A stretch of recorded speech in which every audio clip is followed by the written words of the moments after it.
introduce to the talk today's presenter, Dr. Saut Sagala. And this is a big welcome to all of you, including Dr. Saut, to UCL Department of Risk and Disaster Reduction's monthly event series. Dr. Sagala is the Cluster Chair of Disaster and Climate Resilience at the Resilience Development Initiative, the RDI in Indonesia. And that's a global think tank promoting sustainable development and resilience building efforts in communities facing challenges such as disasters, climate change, and social vulnerabilities. Now, our department, the Department of Risk and Disaster Reduction, currently has a research collaboration with the Resilience Development Initiative in Indonesia, and this is supported under the International Science Partnership Fund. It's funded by the UK Department of Science and Innovation and Technology in partnership with the British Council. So today's event is also one where the collaboration between our two institutions is strengthened through a sharing of expertise. Now, our speaker, Dr. Sagala, has a wealth of experience in disaster risk reduction with work spanning resilience studies, policy analysis, housing and settlement, rehabilitation and construction, risk financing, and monitoring and evaluation. And he has worked for many international and client organizations over the last 21 years. Today's talk focuses on the financing of climate change and disaster resilience strategies in the Asia and Pacific. So without further ado, Dr. Sagala, I hand the floor over to you. Thank you, Dr. Himaz. Thank you, Rozana, UCL colleagues. Thank you for the opportunity. And also, yeah, finally, we have got together again in terms of discussions and hopefully also to kick off and work on the research that we are working on. Let me start with the share screen, yeah? Well, yeah, I think the title has been distributed. I think many of you already know about this, but let me say that this is about financing climate change and disaster resilience in Asia Pacific. The topic that I've been working for the past 7 to 8 years, and especially the last 5 years, working a lot, including supporting the regulation in Indonesia and also establishment of some institutions, as well as supporting some, I would say, key or national entities that are dealing with the issue or the topic of disaster resilience, as well as the financing of it. And I will come to the details of why financing would be very, very important to this matter.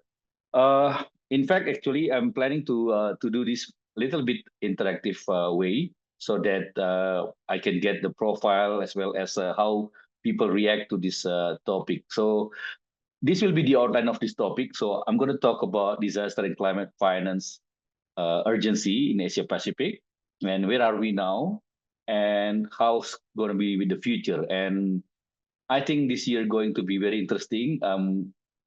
Hopefully I will not forget to explain that, because I think there are some new governments like in the US, Paris Agreement related, and many things will be something that people will have to adapt and also build a strategy to build the resilience.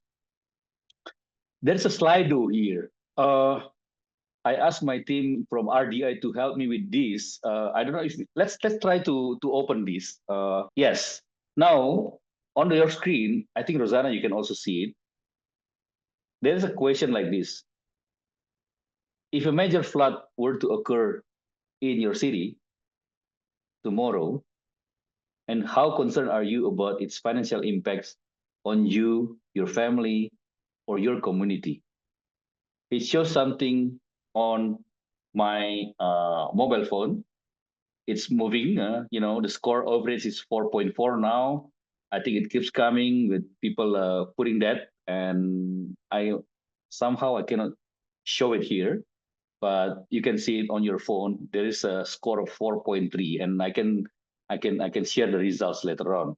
But you may be able to see how people have their own concern. At least there's no people who say no worried at all, which is number one or even number two. Yeah. So we have score 4.4, meaning that between worried to extremely worried. So I think there is something related to financing that we need to learn, to understand.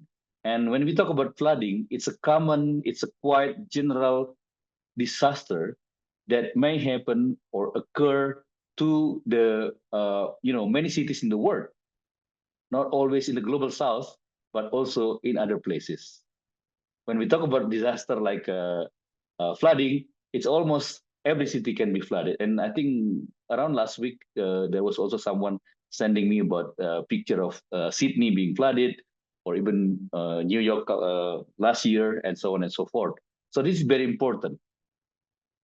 Now, uh, having said about this, or this, put that into the context, we have disaster and climate finance urgency in Asia Pacific that we need to be concerned about. This is the location where I live, and also where the population is really growing a lot, particularly around Southeast Asia, around South Asia, and also East Asia. We can see that the region is at risk due to number of events. The graph that you see here showing how the number of consecutive dry days projected from 2040 to 2059. Of course, this still like more than 10 years from now, 15 years or 20 years plus. But this graph also quite worrying. If you can see how, the dry days or dry season may also affect in some locations. And you could see from here, actually, all the way from South uh, Asia, and then Southeast Asia around here, even if you put also Australia into this context. So there is increasing frequency and intensity of extreme weather events, which can cause also, of course, disaster related to flood or even with droughts. So there is escalating climate-related disasters with risk demand enhances the resilience. And there is also some typhoons that might occur during this period in between flooding and the dry season. Why this matter? If you associate that with the question that I asked earlier, there is cost associated with this kind of events. So disasters inflict economic and human costs. Of course, we are worried about, or we are concerned about, how to protect people. But people who survive the disasters will have problems in terms of economic losses, in terms of how the recovery, in terms of how people lose their job, in terms of how the properties damage, and so on and so forth. So we normally divide it into economic losses, the human impacts, and disproportionate burden, which include, for example, if we take that into a country scale, it can cause the GDP issues and so on. And particularly, it affects lower income nations and small island developing states. And in this figure, for example, you may see that some states that can be affected, in India, when there is any disasters that can affect some of the resilience of the infrastructures, as well as the communities along the coastal area. Now, where we stand with the climate and disaster risk financing. Now, again, let's try with another slide though. Although everybody has to use their own laptop and also the mobile phone, that you have. Let's try to use this. What comes to mind when you hear the term disaster risk financing? Okay, I can see insurance. I can see risk sharing facilities, loss and damage, free money, saving. Insurance is one of the important one here being shown. There is a budget grants, government bonds, and so on and so forth. All of these are true and very important, and something that we can, learn or discuss later on throughout this lecture.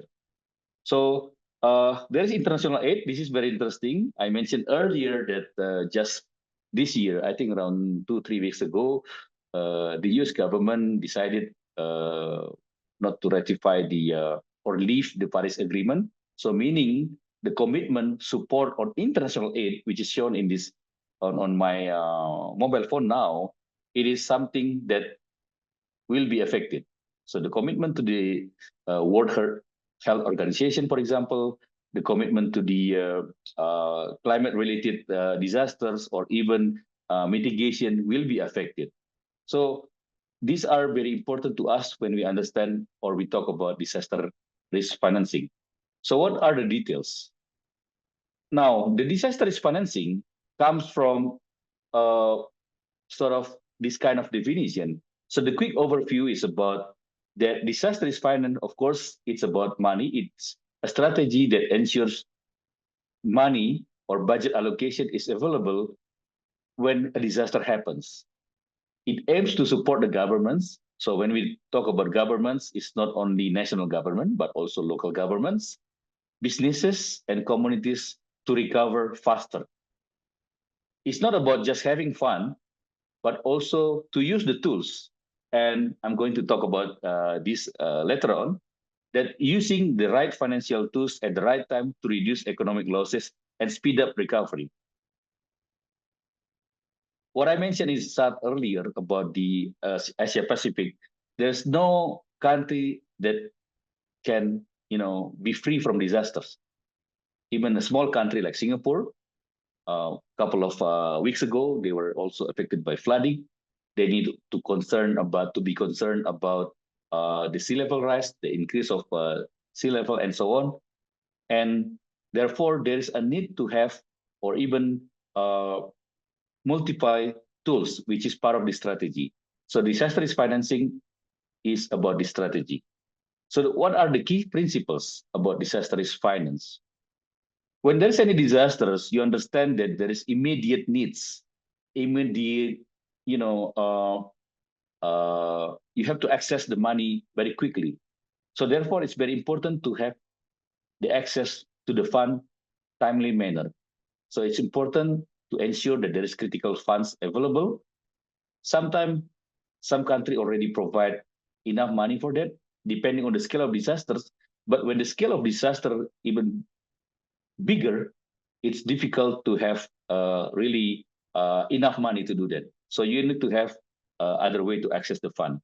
Second, you need to think about what happened in the future, which is what is called as risk layering. Why risk layering is important? Because in the risk layering, you will talk about different type of disasters. Different tools will be needed for slow onset disasters such as, drought, or fast onset or what happened in earthquake or tsunami that could destroy many things, or sudden onset disasters that could destroy many things, including access to finance. So therefore, there is a couple of financial tools, such as emergency savings, insurance, and international aid to manage different disaster types and scales. So this kind of variety or different types or disasters, including the different tools, is called risk layering. So it's important to understand that, and not everything can be covered by insurance. Some of it can be covered by international aid or many other things. The third one, you want to make sure that there is efficient disbursement mechanism. So if you imagine during COVID, 2020 until 2022, almost I think all countries in the world face COVID, but the way the distribution mechanism differ among countries, and we already observe some maybe difficulties because of the efficiency. So the idea of disaster risk finance is to reduce the delays because of the bureaucracy.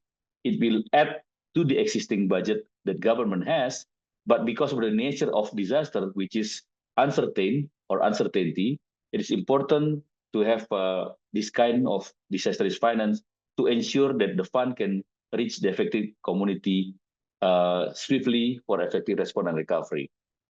Lastly, we are talking about data on the disaster risk finance. Imagine if you talk about a country with a big population like Indonesia, India, or China. You need to really to understand how to use the big data and also make a quick estimation or analysis before disaster happen. For example, flooding may occur because of the increased rainfall intensity. You can predict that in a couple of days ahead. But to really make sure that you're able to analyze the how many people, where they are, and so on and so forth, you need to use data-driven decision making. And for now, the use of big data, AI, spatial modeling, predictive modeling will help to understand the location of the people and also the amount needed to support them. And when you talk about population exposure to disasters, we need to understand also the GETC, gender, disability, social inclusions, including the details, their age, their many other socioeconomic factors. And for this, data-driven decision making would be very important. Another overview of disaster risk finance mechanism will include through the approaches of the disaster finance, which include the post-disaster and pre-arranged disaster, or ex ante, ex post and ex ante. So meaning pre-disaster and post-disaster. What is pre-disaster? Pre-disaster is when you understand that a disaster may happen in the future. You don't know exactly when, or you can also anticipate when it happens, but you prepare before. So it helps for better preparedness. For example, you can evacuate people, or even you can prevent some of the disaster to make the scale, the impact can be lower. And then the second one is post-disaster, because as I mentioned earlier, you may not be able to be free from disasters. So for that, you need to also make a scenario. What would you do if a disaster happens or after disaster happen? So this is part of the post-disaster. And in the context of disaster risk financing, we can put that within this column, for example. But before that, I'll explain about risk management in the disaster risk financing. There are two mechanisms or two generic way. First is when any disaster happens, you will rely on your own. So meaning you have your saving. So if there is any losses, for example, like £1,000 that you need to allocate for cleaning the house after flooding happens in, for example, Leeds or Lancaster, which I know prone to flooding, for example, you are using risk retention. But you can also, before disaster happen, purchase an insurance to make sure that when there is any disaster happens, there is a protection mechanism through the insurance. This is called risk retention. So either you're using your own money when disaster happen, or you're transferring the risk before disaster happen. That's the insurance or through the risk transfer. So in general, doing insurance will be better when you work in the large populations, because insurance work on a large number. And the concept of this is shifting the financial risk to the external partners or providers, such as insurance. And for the countries, there is what is called as catastrophic bonds or CAT bonds. Now, if you put that into this matrix, there are some more details, which maybe I don't have time to explain all these details to you. But on the risk transfer and the risk retention, there are several mechanisms. So let's start with the risk retention on the ex ante instrument. Ex ante is arranged before the shock. So meaning that the government has to keep some money, allocate some money to imagine if there is any disaster for that particular year or next year, so that that money or call as reserve fund will be used for any aid or any support to the citizen. This is quite common in some of Asian countries, like the Philippines, in India, Indonesia. They have some of this money. However, this cannot be sufficient when the population is too large and also the disaster events is really high, frequent, and also high impact. So under this, there is also contingency budget. So meaning that they will be able to access their budget. And there's also some reallocation. Like during COVID, I understand that many countries also reallocate what they planned earlier. Like the last time in early 2020, they have already what is the normal budget allocation. But because of COVID, that around maybe March, April 2022, they have 2020, they have to reallocate that to use that for health, to help people, for example, a lot of budget allocation for that. Now let's talk about the risk transfer. The risk transfer will include what is called as the insurance. I mentioned earlier, imagine that if you're living along any, for example, coastal area or floodplain area, that you will buy an insurance to purchase, and then when there is no flooding, of course, you will need to pay for the next year. But if there is within the particular year there is flooding or any disaster, you'll be able to get protected or like the cleanup or rebuild the houses and so on through the insurance money. And through this process, for the bigger scale, there is what is called as reinsurance and also risk pools. Reinsurance is the insurance for the insurance company, so they also have to insure because the scale of disaster can be very large that they also need to be protected.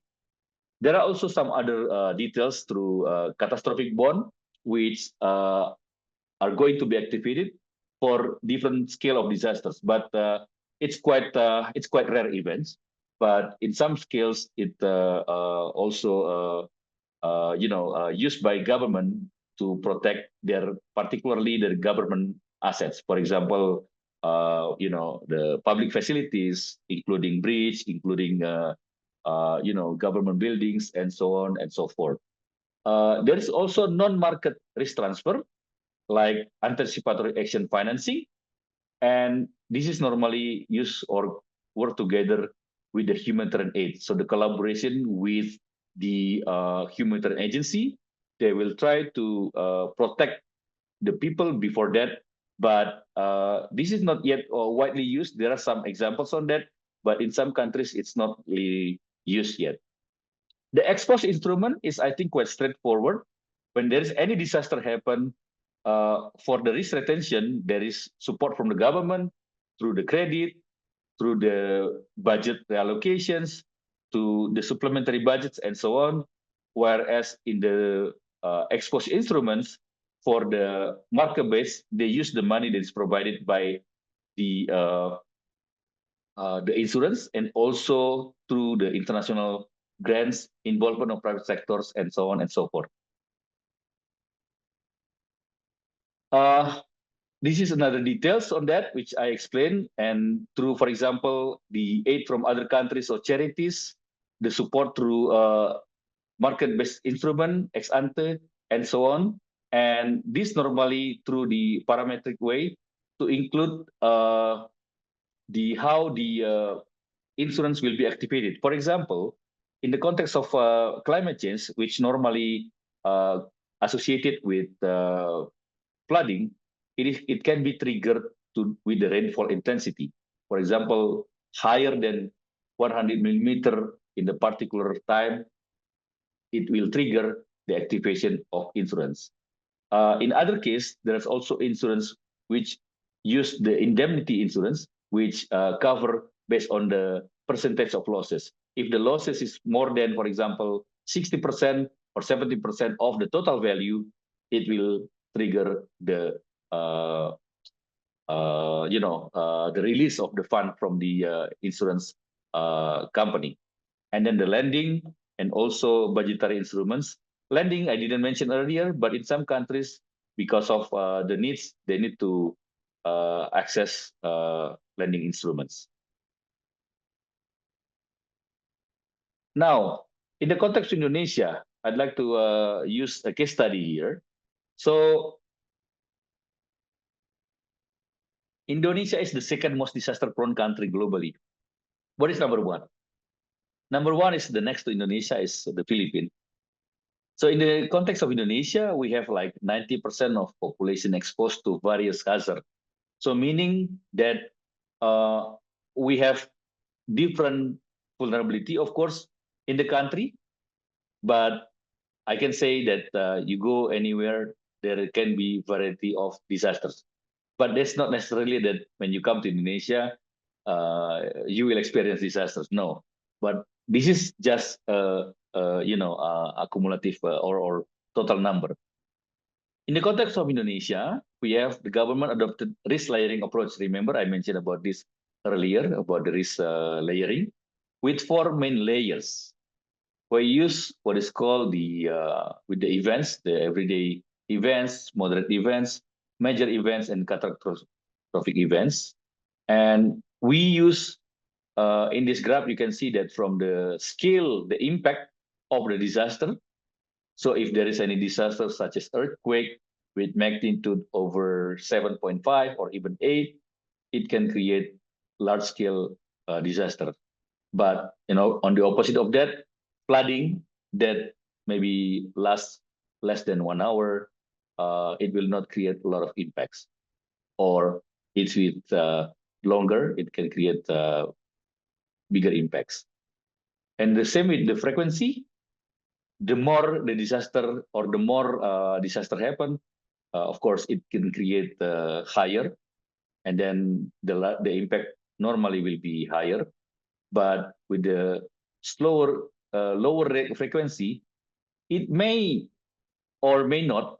If it is like earthquake, it doesn't happen every day, so low frequency. But once it happens, like once in 1 year or once in 5 years, even the impact can be large.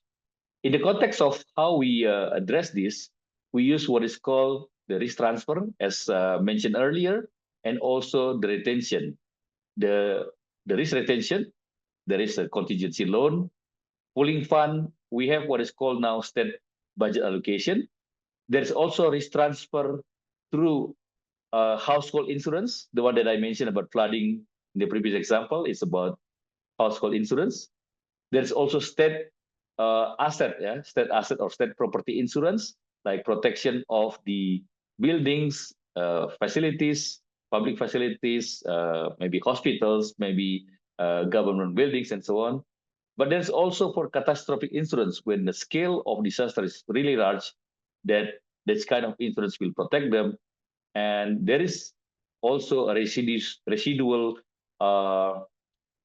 risk that even though you have the risk transfer and retention, there is residual risk that needs support maybe from other countries or private sector or from different sources.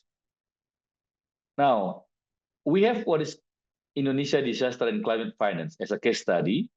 I think I mentioned about disaster pooling fund, state property insurance earlier, but just to give you more information, you can also find this later on over the web about disaster pooling fund. There is regulation on this, which I was also involved in preparing that from the policy analysis, which is a dedicated fund that is provided regularly by the government contribution for rapid post-disaster financial assistance to reduce the reliance on external aid.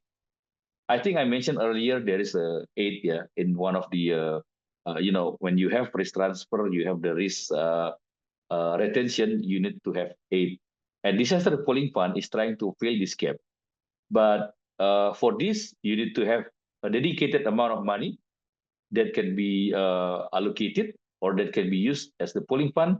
And then the money will be used as part of the investment that can have a long-term in terms of sustainability to support when there is a need. It can be used for the insurance for the local government or local community as well as to support like social protection when there's any disaster, as well as for maybe the immediate needs of the government. And in terms of governance, we also have regional cooperation through ASEAN, the Southeast Asia uh, Secretariat, yeah, nation, and then G20, the G20 government, and other initiatives. And through this, we also use the risk assessment as part of the fiscal planning to support the estimation of, you know, budget needed for the risk transfer and risk retention that I mentioned earlier. There is challenges and opportunities on this matter.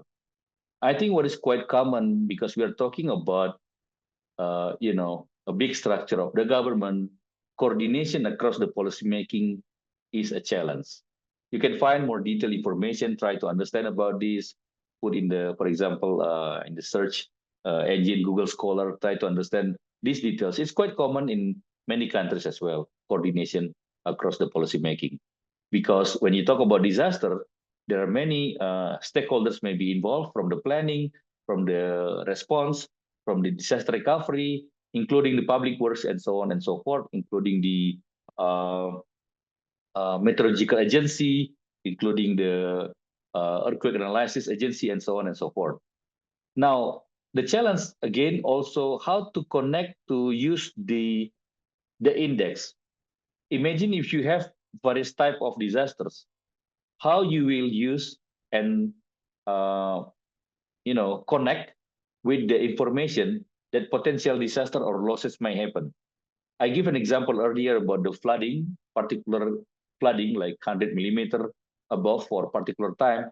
It can create some floodings, right? But on different cases, it depends also on the extent of the area, and it can also cause different type of impact in terms of the economy and so on. And this shows the limit of the evaluation of the disaster risk financing, how it can cover. Because for big countries like Indonesia, or even UK, you also have spatial distributions, and for this you need to understand there is a limit. And then there is delay emergency assistance, insufficient contingency fund, and then there is the delay in the responses, and also how to connect with the social protection framework. There is a need, for example, to think about how the existing framework can connect with the disaster risk financing. And there are two things here that I would like to highlight on fiscal projections. You need also to have a good fiscal projection for the next couple of years. And if you put climate into the variable, it may also vary even more dynamic or even more difficulties in the coming years. So there is issue on climate insurance issues as well. There is already the design for that, but it has the low participation because of awareness, financial literacy, and adverse selections. And however, there is some progress and opportunities, which I would like to highlight here, is on the innovative financing options. We have started with adopting the parametric insurance, the cat bonds, and then the use of technology.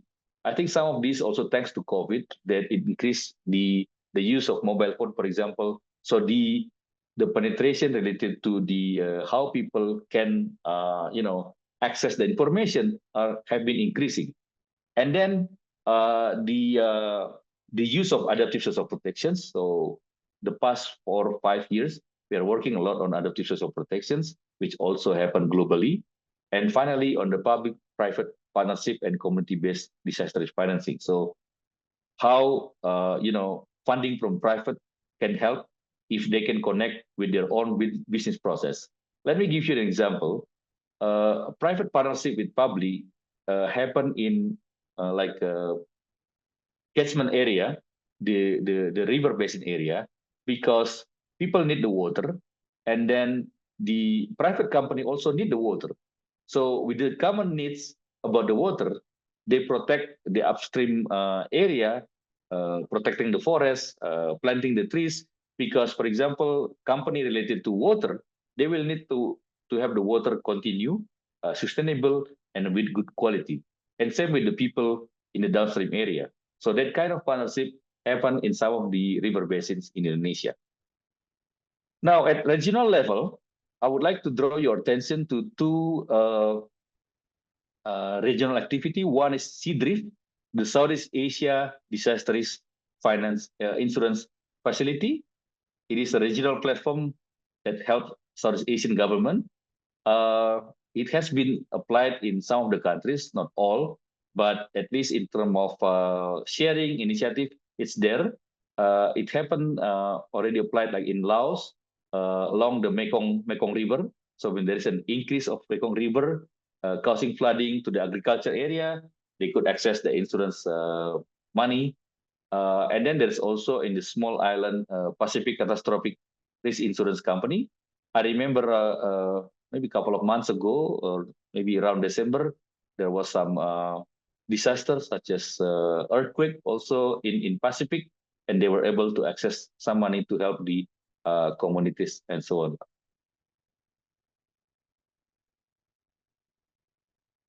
Yeah. Now where we need to improve, right? So there is a key gaps here. As a concept, disaster risk financing is quite relatively new. When people talk about disaster, people talk about disaster risk, the impact to humans, but how it is connected with the financing mechanism, with the public financing, it is still a problem. When you talk with the public officers, they sometimes they don't connect with the disasters. A lack of clear DRF regulation. So we are working on improving the disaster risk financing regulations. There is also sometimes overlapping mandates. So between, for example, ministry related to planning and the ministry related to coordination or ministry related to the protections for the disaster, sometimes there is a overlapping mandates. And this is something that makes a problem. And the second is on the low market-based instrument adoption. So this is over-reliance on post-disaster aid. And we need to understand that there is a limit to that. There is a difficulty to rely purely on post-disaster aid. And some countries have to provide their own mechanism to deal with that. And finally, also to include the private sector participation. I mentioned the success story about the river basin, the use of water. But for other things in different sectors, different areas, the involvement of private sectors are still limited. And on this matter, it's also important to highlight the role of data, insufficient and inadequate disaster risk data. We have some data that can be used, for example, to make a general analysis. But to bring that into deterministic, to really precisely say, this is the locations and the details, these vulnerable groups and so on, we still have limitation. And moreover, to include that into the fiscal planning. If you're not able to have a very good data, then you will really be using the general data, and then your prediction can be wrong or can be limited. Maybe you didn't prepare much, or even maybe you put a lot of money too much, but not efficient. Now, after telling about this, I would like to share about the strategic steps in advancing financing disaster and climate resilience. I'll make it discreet to wrap up, I think. It is important to highlight that we connect with the probabilistic risk analysis and data-driven fiscal planning. The last point that I mentioned in the previous slide is about data. So data and modeling would be more and more important. And I think we are grateful with a lot of, I think, AI, big data analysis that can support us, although we need to improve our capacity. So it's important to invest in high quality to help with the granularity, the details of disaster risk data, the collection and modeling, and then we are able to help with the good loss estimation and fiscal impact analysis. Second, if we have the risk assessment, we need to include that into the planning, the fiscal planning. So to incorporate the information from the data earlier, the probabilistic risk assessment into the national budgeting. Some countries are able to do this, but most of the case, this is not really common yet. So to bring in this into pre-arranged disaster financing, there is uncertainty. Who will know about the disaster that might happen? But we have some tools, or we have methodology, we have our analysis that can help us. So if we could include that into the fiscal planning, it will help also to understand how much needed and what kind of tools will be needed in connection with the risk layering that I mentioned to you earlier. And finally, also to make sure that there is integration, there is transparency, there is collaboration, open access risk data platform, and promote the cross-border collaboration. In some disasters, for example, Mekong River that I mentioned to you earlier, it affects not only one country. It goes from China to Laos, I think Myanmar also, and then some of Thailand, Cambodia, and also Vietnam. So the collaboration across countries would be very important. And we know that it also happens in other countries in Africa, in Latin America, and so on. So the collaboration. Second, the other example, when during tsunami in 2004. So the collaboration across countries in around Indian Ocean would be very important to really protect and share information about the potential disaster that could happen, that also help to protect their citizens. Strengthening legal framework. So regulation would be very important, legal and institutional framework to develop the comprehensive disaster risk financing. In RDI, Resilient Development Initiative, and also Bandung Technology, we are involved on this process to support the government, and also not only in Indonesia, but also across Southeast Asia.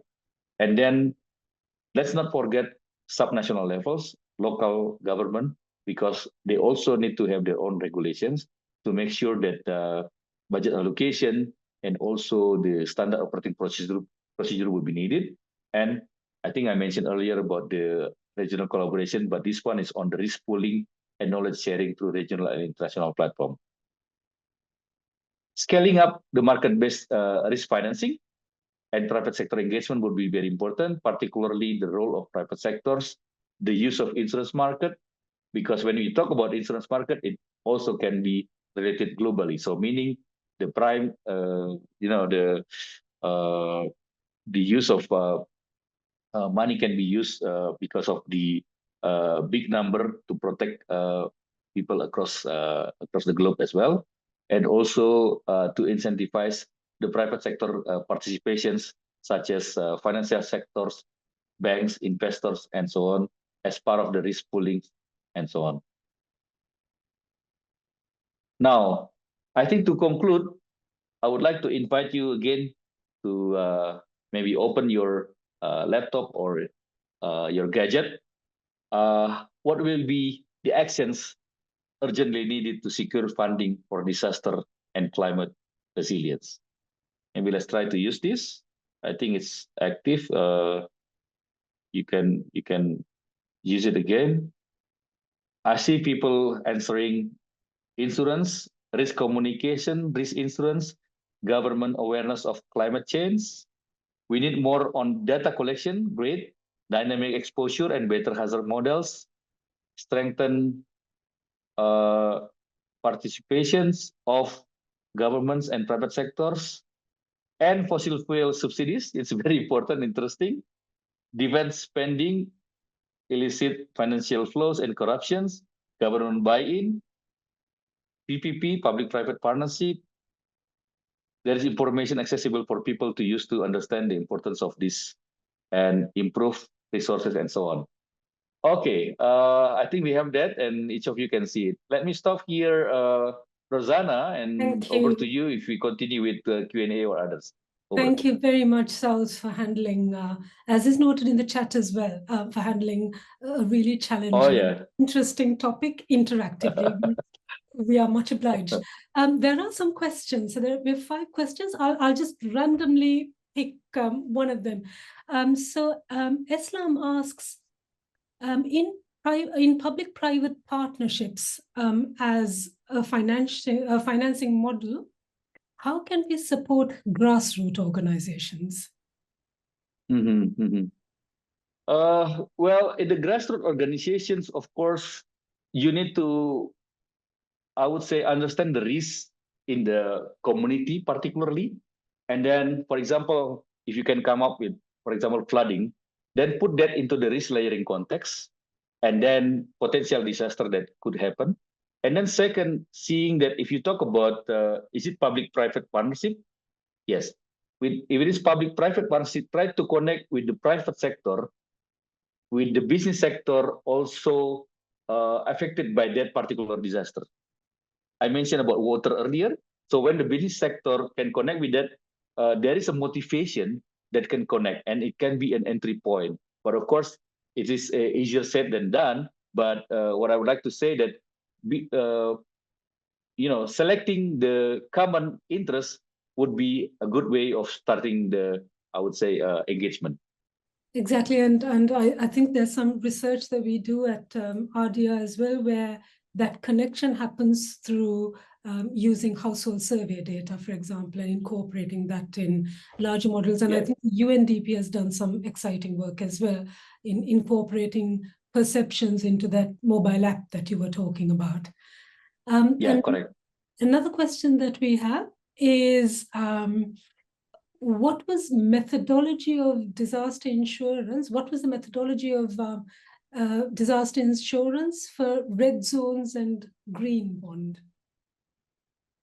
Yeah, I think if I understand this correctly, you're trying to connect with what is called the risk models, and also with the risk transfer mechanism, meaning that how much amount that this loss and damage, for example, that could happen, or disaster. It's called DALA in the context of disaster assessment and damage assessment. You're using this this amount, and then insurance company will have their own matrix to analyze what kind of percentage can be protected or not. Because, for example, let me give you, insurance is not always the answer. In some locations where it will be flooded every year with a high risk, none of insurance company will provide their premium there, because they are certain it is very high risk. So for that, there is a need risk attention from government, or even evacuate the place. But for some of the locations where the amount of the insurance still can be covered with the calculation, of course, you need to put the margin, you need to put and so on. And if it is there, they'll be able to cover that. So for that, you need to put that in what is called the risk models, and also the risk scenario, and also the amount that can be protected. Yeah. Excellent. So there's just one more really important question. I think I'll ask you that before we stop. But for participants, we have the feedback survey link in the chat as well. So please do fill that while you're talking. So I think there's other super important questions. There are many more, and unfortunately, we don't have time. And this question is about careers. So in terms of this career field, what do you think is the best way to improve skills in climate financing? And the questioner wants to know, perhaps some skills that are not very obvious. Yeah, indeed. This is quite, I would say, specific.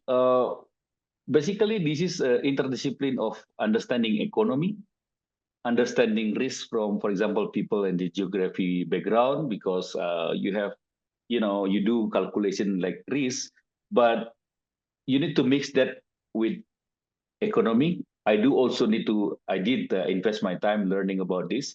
And then later on also with the, policy, because you will relate also with the set of policy that the government provide. And sometimes the existing or the current policy by the government is not adequate enough.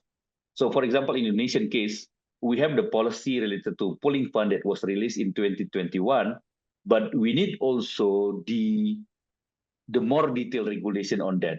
So kind of, I would say, you have to understand from across disciplines, but this is something that will be even more useful in the future, because imagine disaster will still happen, climate change will add to the dynamics, and potential even wider people will be affected.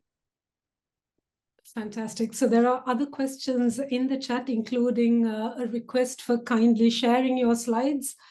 So we'll Yes, if you're happy with that, we'll be happy. How we can facilitate that. And I think with that, we will bring this fascinating lecture to a close. Thank you very much, Saut. And for everybody, our next event is Gender, Disaster and the Sendai Framework, a decade of progress. And this is on the 18th of March in person at UCL. So please see our website for information about this and about our events, our courses. And we also offer an undergraduate degree in humanitarian studies and 3 master's programs. So this is something I would like, it'll be lovely from people from RDI and our Indonesian partners in this conversation to have a look at in particular as well. So thanks again, Saut, and let's keep in touch. Thank you, Rozana. On the collaboration that we're having. And thank you everybody for joining this event. Thank you. Thank you, everybody.